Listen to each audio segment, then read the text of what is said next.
আমার তো মনেই হয় না এত সহজ পদ্ধতিতে সাথে এতটাই কম খাটুনিতে এত দুর্দান্ত একটা রান্না হয় বলে।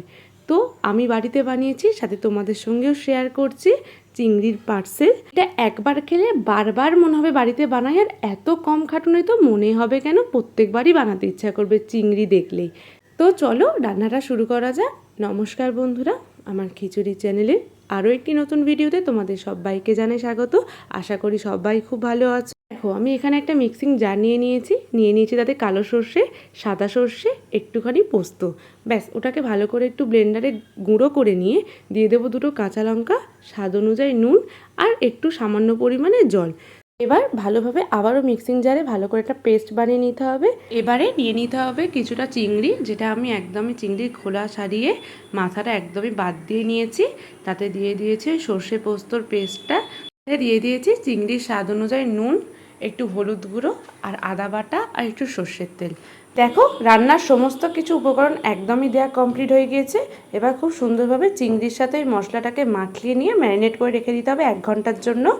1 ঘন্টা হয়ে গিয়েছে। নিয়েছি ফ্রাইং প্যানে একটু সর্ষের তেল। এবার তেলটা গরম হলে দিয়ে দিয়েছি কুমড়ো পাতা, যেটা আমি আগে থাকতে তুলে এনে 1 ঘন্টার জন্য নুন জলে ভিজিয়ে রেখেছিলাম, যাতে একদমই পাতাটা খুব সুন্দরভাবে পরিষ্কার হয়ে যায়।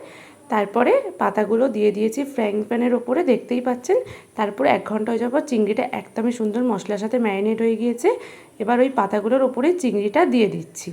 এবার ভালোভাবে মশলাটাকেও খুন্তির সাহায্যে নিয়ে চিংড়ির সঙ্গে দিয়ে দিতে হবে একদমই ভালোভাবে। গ্যাসের ফ্লেমটাকে এই সময় অবভিয়াসলি লোতে রাখবে, নয়তো পাতা সমেত চিংড়ি দুটোই পুড়ে যাবে। আর একটু স্বাদের জন্য দিয়ে দিয়েছি ওপর থেকে সর্ষের তেল, আবারও দিয়ে দিলাম ওপর থেকে আর একটা কুমড়ো পাতা, একদমই পারফেক্টলি যাতে না একটুখানিও মশলাটা বেরিয়ে যায়। একদমই পুরোটা নিচে কুমড়ো পাতাগুলোকে ভালো করে কভার করে দিয়েছি। নিচে কুমড়ো পাতা দুটো বড় বড় দিয়েছি আর ওপরটা একটু ছোট দিয়েছি। ব্যাস এবার একটা চাপার সাহায্যে ভালো করে কভার করে 10 মিনিটের জন্য লো ফ্লেমে আমি হতে দেবো। এক সাইডটা খুব সুন্দরভাবে হয়ে গিয়েছে। এবার আবারও কিছুক্ষণের জন্য চাপা দিয়ে রেখে দেবো, গ্যাসের ফ্লেমটাকে অফ করে। একদমই পারফেক্ট রেডি হয়ে যাবে। এবার তুলে নেব, নিয়ে একটি প্লেটে রেখে দেবো। দেখতেই পাচ্ছ একদমই খুব সুন্দরভাবে করবে, খুব সুন্দরভাবে খুন্তির সাহায্যে উঠেই আসবে উপরে। দেখতে পাবে পাতাটা নিচের দিকে একদমই সুন্দরভাবে কালারটা চেঞ্জ হয়ে গিয়েছে, তখনই বুঝবে একদমই পারফেক্টলি ডান। তো এখানে আমার চিংড়ি একদমই রেডি হয়ে গেছে, মুখ দেখাইও হয়ে গিয়েছে।